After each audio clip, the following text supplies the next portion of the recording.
Good morning and welcome to BBOC Live, presented by DraftKings. It's 10:30 a.m. Eastern, and this is the Week 13 college football betting preview. I'm Stuckey, and joining me, as always, my fellow BBOC co-hosts, Collin Wilson, Mike Calabrese, and the one and only Josh Nunn, aka Duck.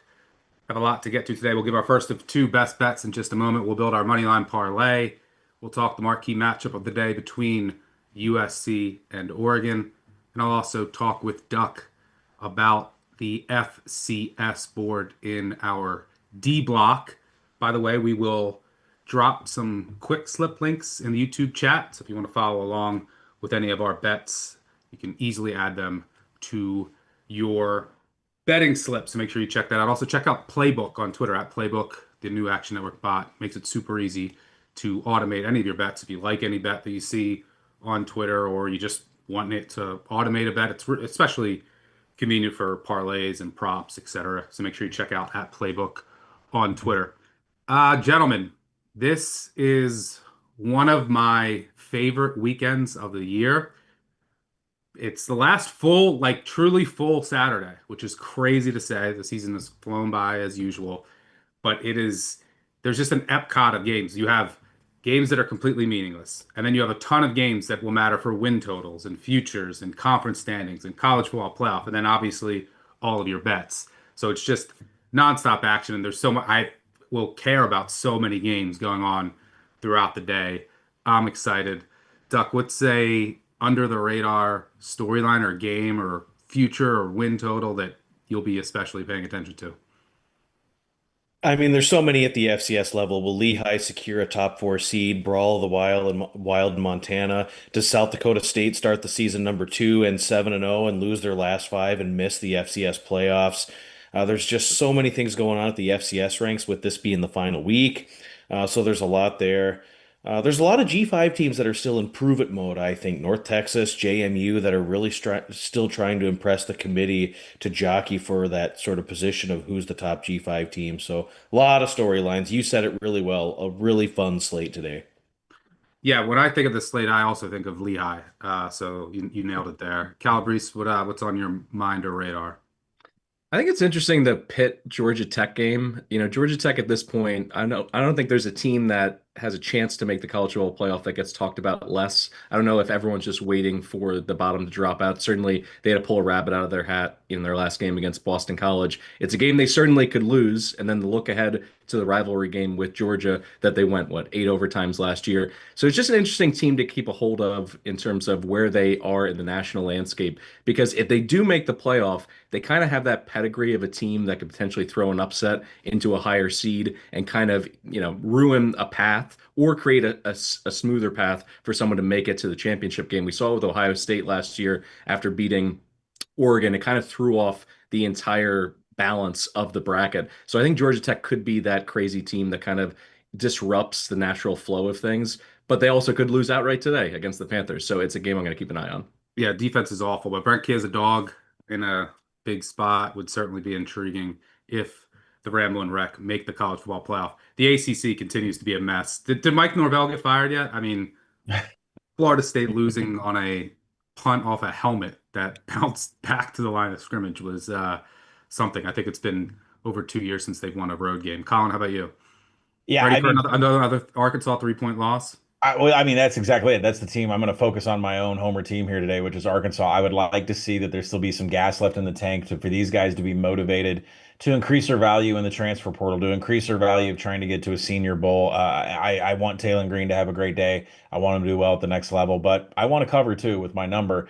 I expect us fully, the Razorbacks, to have a drive to win the game and then a fumble in the red zone, as we always do. I think what's most important today is that we keep an eye on these conference races and some of these teams that win this game. We talk about Georgia Tech, Pitt. If Pitt wins today, they get 41 degrees against Miami next week. That's big. What about Southern Miss? All of us are holding 40 to 1, 30 to 1 tickets out there. Are they going to win today? Is Braxton going to show up and not play? Is Troy going to be a bigger thing? I think there's a lot of conference races, and you're going to have to keep your eyes open today because the market's going to be hot and hopping tomorrow. Because next week is corpse versus motivation week, and you're going to have to be ready to fire on Sunday fast. By the way, you mentioned your Razorbacks. It's now basketball season in Fayetteville. You told me like maybe Sanford's really good. So Winthrop must be really good. Injury. Arkansas with a Jackson big, State's not. That will put it that way. yeah, that was a blowout win. All right, good stuff. Yeah, stuff to pay attention to from start to finish across the board. Let's get started. Con, I'll kick it back to you for the first best bet of week 13. What do you got? Yeah, I like Cincinnati BYU on the over. You and I talked about this on the pod. Which one of these defenses is going to show up today? My answer is neither of them. BYU right now on offense, top 10 in quality drives. They get down the field better than anybody with LJ Martin and Bear Bachmeier. They line up in 11 and 12 personnel. They run inside, outside zone. Inside zone is the bread and butter. You're going to see Bear Bachmeier up the middle, and Injury. you're going to see them hit outside zone and for the explosives. And Cincinnati just has such a poor rush defense, 38% success rate against inside zone, and they have no disruption. They're outside the top 100 in havoc. You go to the other side of the ball. Yeah, I like Brennan Sorsby as a quarterback, but BYU does play some pretty good pass defense, and that's not really the key here for their points. It's Evan Pryor coming back from injury. They have really missed him for 2 games. He averages 4.5 yards after first contact, which he has to because the offensive line doesn't block for him. He has 17 explosives on the season, and that is a way to get down the field on the BYUD. They struggle against inside zone. So I like both teams to be in scoring position consistently. I'd love to say I'd like to take a side in this, but I think you're going to be able to get three on both sides with this game with as many points are going to get scored. Yeah, three's popped this morning. I did take some Cincy for the full game. I think it's a little bit of an overreaction. I mean, I Cincy and TCU essentially power rated the same, and BYU I know they deserve to win, but they close as a 3-point home favorite against TCU. Now they're on the road here, where they have been a little shakier. But I agree, both offenses should find success since that Cincy defense just can't get any pressure whatsoever. Calabrese, where are you going?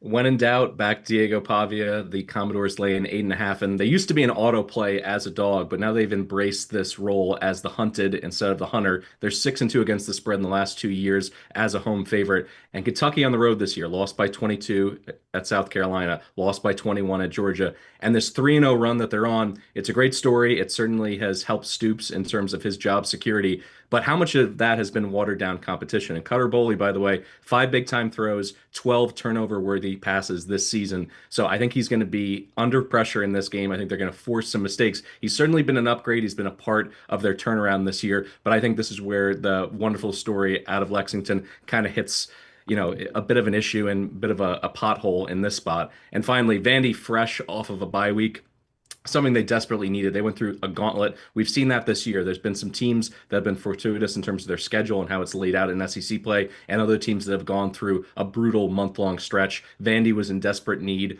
of some time to both refresh mentally and physically. I think you're going to see some new wrinkles here, and they're going to be able to catch Kentucky with their pants down a few times defensively. So I'm going to go with Diego here, laying anything south of 10 points. I'm curious to see what Vandy looks like. I believe that they were gassed at the end of that run, just brutal matchup after matchup. And towards the end, you could tell that they were just dead tired. So are we going to see a rejuvenated and refreshed team? I would think so. But Kentucky has been a lot feistier of late. It's back to football season in Lexington. We abandoned the team, and the basketball team's a mess. There's just rumors all across Lexington now. It's football season again. But a big game for Vanderbilt, who they win this week and then beat Tennessee next week. Hard to keep them out. Duck, what do you got? I think Louisiana Monroe would contend with UMass to have the worst offense in FBS this season, 128th in offensive success rate, 111th in passing success, dead last in the country in explosiveness.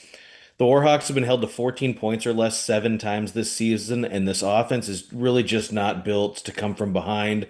I think they're in a major lay down and die spot here against a rejuvenated Texas State group. They should be able to accumulate. Texas State should be able to 500 yards, threaten to score 50 points here. I like that the Bobs have not quit on their head coach. I still think they're vying for bowl game eligibility. I'm laying the 20 with Texas State. Offense definitely can put up points in a hurry, as we saw last week. And that team is just due for good things to happen to them. I think they recovered their first fumble last week, which is pretty insane for a team that just I think they were 5-0 or 0-5 in league play. They could have been 5-0, or yeah, they should have lost to Jam. They could have been 4-1 and in the mix, but A lot of fluky losses. lost in heartbreaking fashion.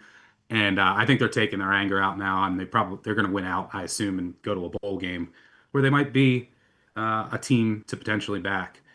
I'm going to go with LSU laying the points here. I show value in this number.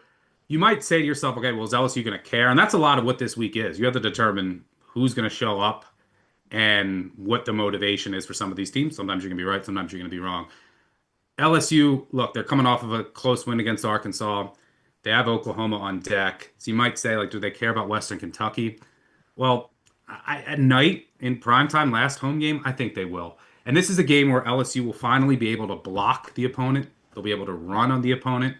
And I'm not sure Western Kentucky will be all the way locked in, right? Their season comes down to next week and next week's game to get to the conference title. Were they preparing for that game in Jacksonville State this week? Will they, hold anybody back that's banged up? Tisdale has been awful against pressure, which I'm sure he's going to see against LSU. That defense is still really good. And this is just a huge step up in class for Western Kentucky, who I believe, including FCS team, their strength of schedule is like 155th. They've played, I believe, correct me if I'm wrong, Doug. I don't know if you have the schedule. I believe they played one team that's Western Kentucky's playing one team that's going to go to a bowl.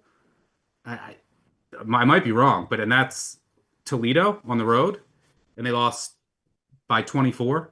And LSU, meanwhile, is a top 10 most difficult schedule in the country. This is a huge step up in class for Western Kentucky. I think LSU wants to stretch its legs, have a nice win, playing hard on their interim. So give me the Tigers. Yeah, Western Kentucky, 7 opponents ranked outside the top 120. Have they played? Have they played anyone that's gone to a bowl besides Toledo? Well, Missouri State and Delaware would have, but not eligible. Yeah, Missouri State they won because Missouri State's quarterback got hurt, and Delaware was one of the flukiest wins of the year. So yeah, they've had one of the easiest schedules in the entire country. All right, it's time to build our money line parlay. But before we do, I'll toss to myself for a quick read on our sponsor, DraftKings.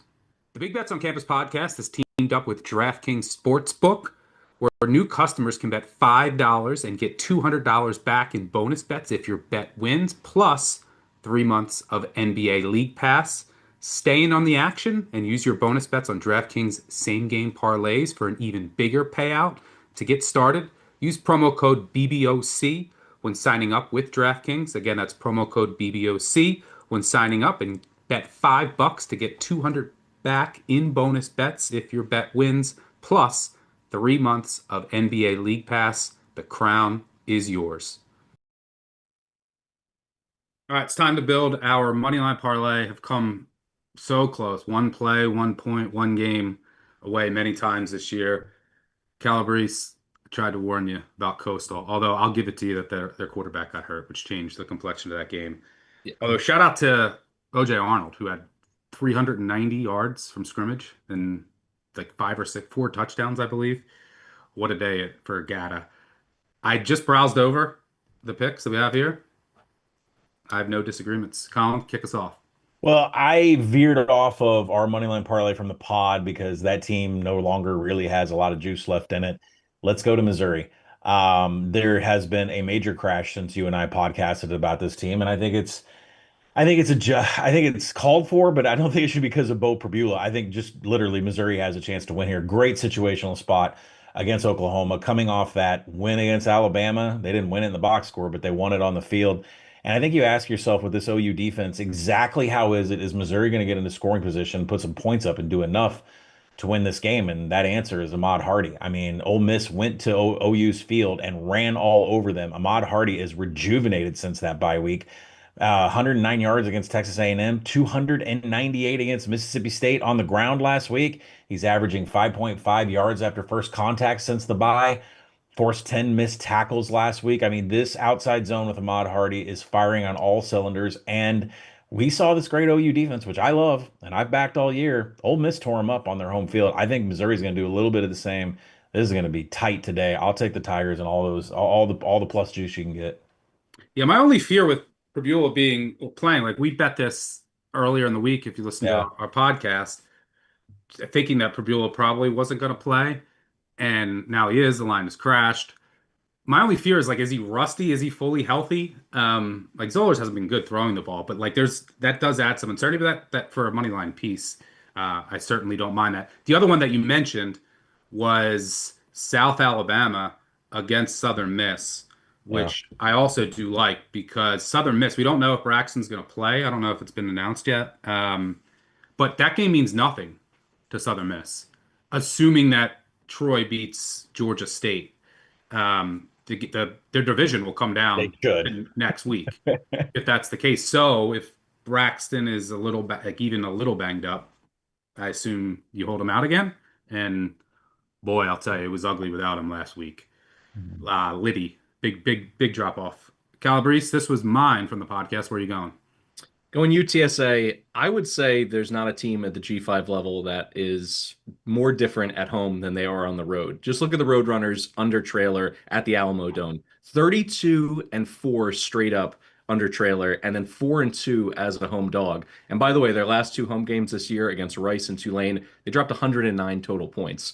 The other element here is the run game, which I think should be able to go off against ECU here. Robert Henry allegedly is going to play, but even if he doesn't, they have another running back that's also averaging over 7 yards per carry. Will Henderson, Will speedster. Henderson's incredible. So this offense can absolutely roll when it has that balance. Robert Henry, by the way, 4.5 yards after contact this season. And there was a quote from Trailer earlier in the week that he's still RB1 on their depth chart. So I'm expecting him to play in this one. I think they held him out as a precaution at the end of last week, but they're pretty cagey with their injury news. Either way, I want the Roadrunners. Hashtag meet meep in a spot like this. They are just a different animal at the Alamo Dome.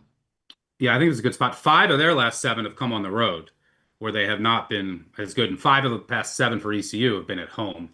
And I think and UTSA 24-0 straight up under trailer at home against league opponents. If you include conference championships, 24-0. He has not lost a home game against a league foe.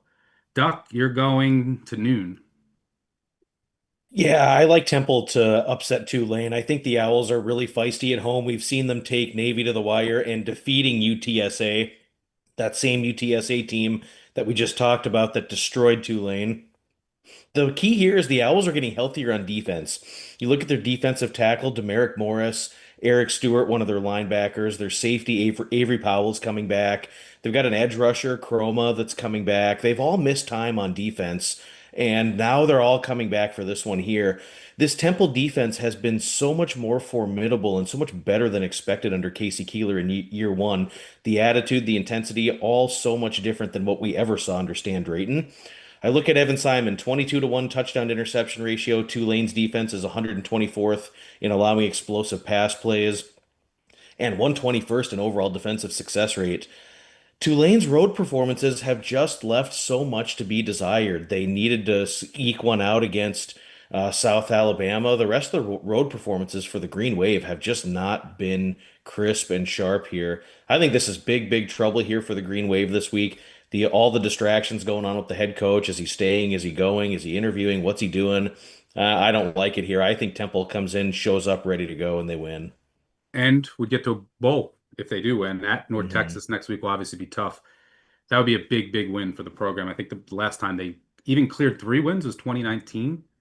Has And there been another head coach that's like left a bigger gap from where he left to where he went? I mean, Temple going to a bowl and Sam Houston, like, not, I mean, Casey Keeler should get Coach of the Year. hey, Sam Houston's won 2 in a row. All right, I'm going to go with Utah State late night. Ducks going noon. I'll finish things up with a late night play. I mean, Fresno State, look, I think this is just a coin flip game, and I have the better quarterback, the better coach. Fresno State, the past 2 wins, have seen some of the worst quarterback play you will ever see. They played the Boise backup, and then they played Caden Anderson, who I don't know what he was doing for Wyoming last week. I mean, I think he was 2 of 19 at one point. So their defense has looked a lot better than this. They still can't throw the ball. It's all raw. This is going to be an ugly game. I'll take a shot on a game that I think is a coin flip. Give me Utah State. So we got Missouri, UTSA, Temple, Utah State, 46-1 at DraftKings. All right, before we get to the marquee matchup, just want to let you guys all know we have our best deal of the year going right now. Our Black Friday pre-sale gives you $40 off a year of Action Pro. Get real-time alerts when myself, Collin, if you care, Duck, and Mike track their bets, plus access to our Action Pro projections led by the prop projection GOAT, Sean Kerner. Again, this is our best deal of the year. Head to actionnetwork.com/pro to get this deal now. Promise you won't regret it. All right, let's get to our marquee matchup of the day between USC and Oregon in Eugene. This game has major implications for the college football playoff. USC will enter the conversation if they win this game. Oregon will maintain its current trajectory if it can hold on for a win as around a 10 and a half point favorite here. Collin, what are you seeing? I love the Oregon team total over, and I love Jordan Davis and 2+ TDs. And so I think they go hand in hand because of some of the news, the breaking news that we're getting on some of the injuries right now. Decoring Moore, Gary Bryant going to be out for the Ducks offense. That means this is going to be a ground-based attack. But I don't think that's going to limit Oregon on scoring points here. USC is 128th in defensive rushing success rate, 130th in defensive line yards. Oregon's going to own this trench offensively today. I don't know if Keyshawn Silver, the defensive tackle for USC, is going to play. He exited the Iowa game. More importantly, you want more injuries. You and I talked about Bishop Fitzgerald for USC. He left the game. He's one of their best safeties, best second level tacklers. He's not playing. He was called virtually zero today to play. And Kamari Ramsey, the green dot helmet, we have no clue if he's playing. That is questionable. So what we're looking at is a USC defense that's ranked 15th in tackling, ranked 15th in broken tackles allowed, missing their biggest pieces and stopping the run, especially second level runs. You have an Oregon offense that won't have Decoring Moore that's going to run the ball like crazy. It's a huge advantage against USC. So yes, I like Oregon's team total over. If you want to wait 30 minutes to buy it, you can, because 59.5 just went to 57.5 in the last 3 minutes since we were sitting here talking about it. That could help you get this Oregon team total over down to 34, maybe a 33.5 pops, but you want the best number. I don't expect Oregon offense to be flat whatsoever. And as far as Jordan Davis and 2+ TDs, he's had 2 rushing TDs in 2 of his last 3 games, and this USC defense gives up a lot of red zone rush touchdowns. So Oregon team total over Jordan Davis, and that's my play today. Yeah, I was thinking about playing the over, but with the Oregon injuries, the uncertainty on the USC defense, I don't know if I can get to the window, but I do think that both teams have been hurt by like weather over the past few weeks, so their scoring has been suppressed in certain games. So like I think that both teams want to open it up here, but with some of the injuries, there's no Waymon Jordan who I would have liked to see for USC. I don't know, it's probably a pass, but was looking at the over earlier in the week. Calabrese, what are you seeing here? I'm gonna go with a player prop parlay. If you go Makai Lemon to hit 100 receiving yards and score a touchdown over at DraftKings, that's 2-1 on a payout. He's received double-digit targets in 4 of his last 6 games. He's hit 100 plus in half of his games this season. And Oregon's desire to potentially double him, it becomes tricky because they're going to move him around pre-snap. They're going to have him in the slot. And then Jacoby Lane on the other side of things, if you want to go ahead and roll coverage over to Lemon, it's going to be a pick your poison situation for the Ducks. So I don't necessarily see them being able to scheme him out of getting his average targets, which are dropping about in the 12 target range for the second half of this season. And when you look at it, yes, Oregon, you can only play the teams that were on your schedule, and they've done a great job in terms of their pass defense, but they played one alpha dog in terms of a top wide receiver, and that was Indiana's Elijah Surratt. He went for 121 receiving yards and a touchdown. I think it's going to be a similar outcome for Lemon. I think they're going to be chasing to keep up with an Oregon team that's going to score a lot today. So 2-1 is certainly worth a swing here. Yeah, you mentioned Oregon's pass defense rankings. We're going to learn a lot today against Lemon and Lane because they really haven't played. I mean, you look at some of the pass offenses they've played, and it's pretty disgusting. Duck, what are you saying? I kind of actually have walked away from some of USC's performances pretty impressed, especially with how they've played against some of the more physical teams in the Big Ten, Iowa, Michigan, and then how they played in South Bend against Notre Dame. The last time Oregon has faced an offense like this was Indiana, who got them at home.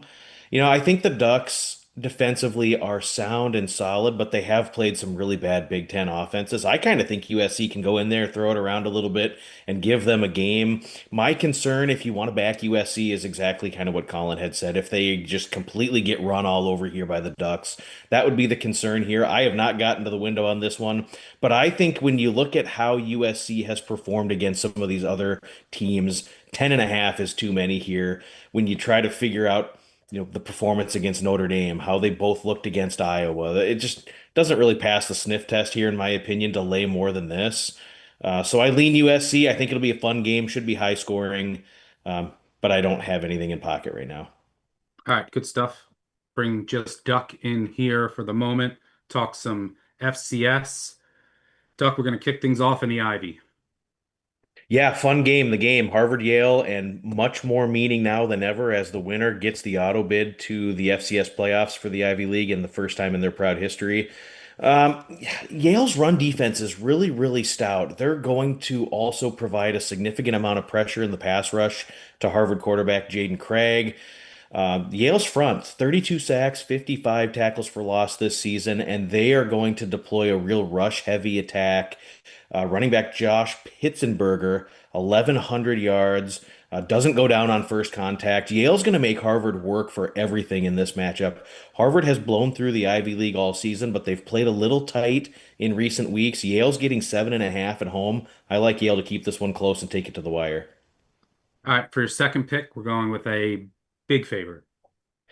Yeah, North Dakota State has been the cream of the crop in FCS all season. Now they're taking on non-scholarship FCS Pioneer Football League participant St. Thomas.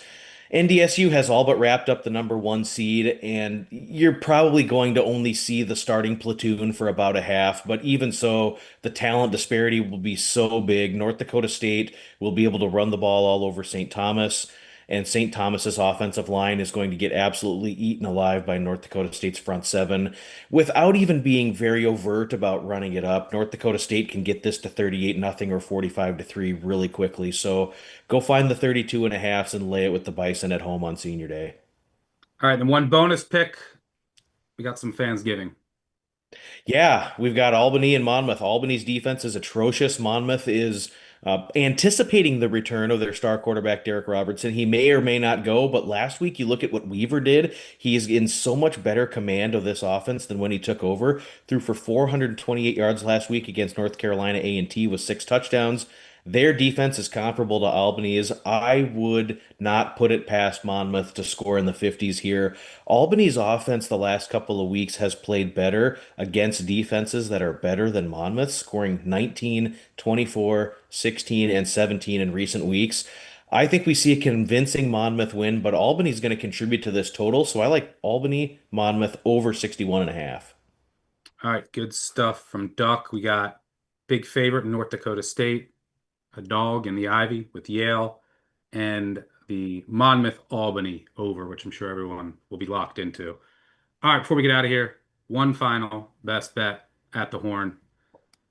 Try to make it quick, gentlemen, which means Colin's going to start talking about run concepts. Although I just looked, I ruined your pick Yeah. earlier, it looks like.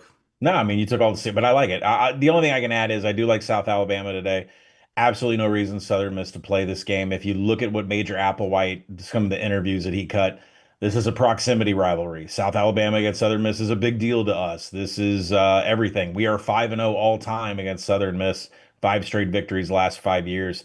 Quarterback Bishop Davenport has been playing really well. South Alabama has won 2 of their last 3. They have nothing to play for, but they're playing for some reason.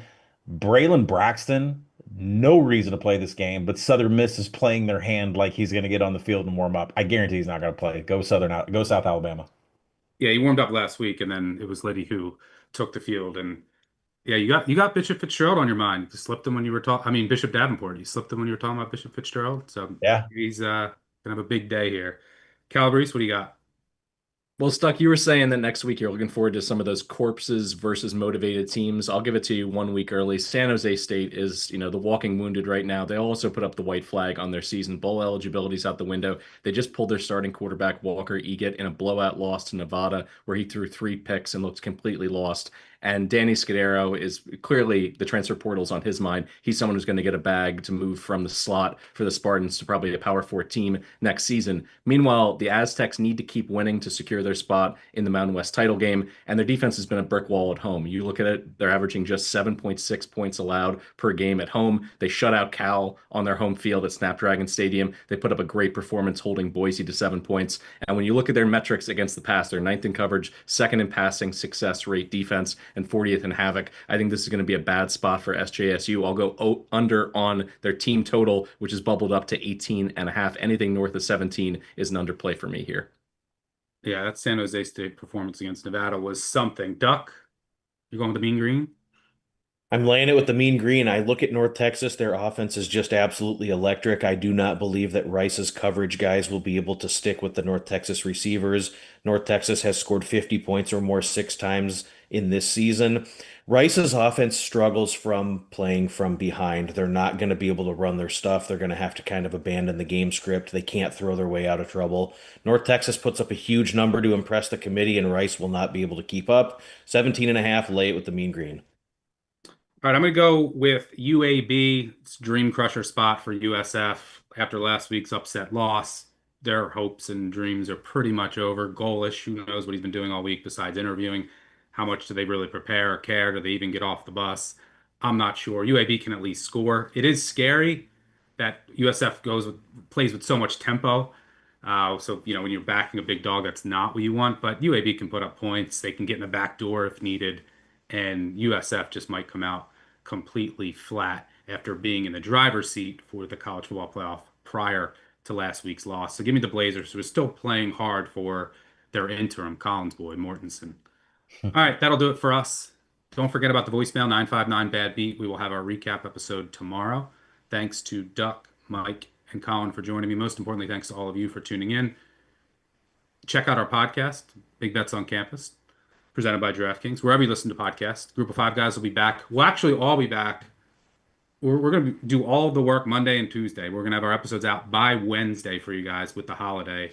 So don't worry. Everything will be out. We have a great slate from starting on Tuesday, Wednesday with Maction, but Thursday, Friday, Saturday's card. We'll have everything out by Wednesday. Colin and I will do the main slate, Group of Five guys. They'll all be out Wednesday. Thanks again for tuning in. 959 Bad Beat. Final reminder on the voicemail. Make sure you check out the Action Network app. Thanks to DraftKings. We'll catch you all later. Cheers.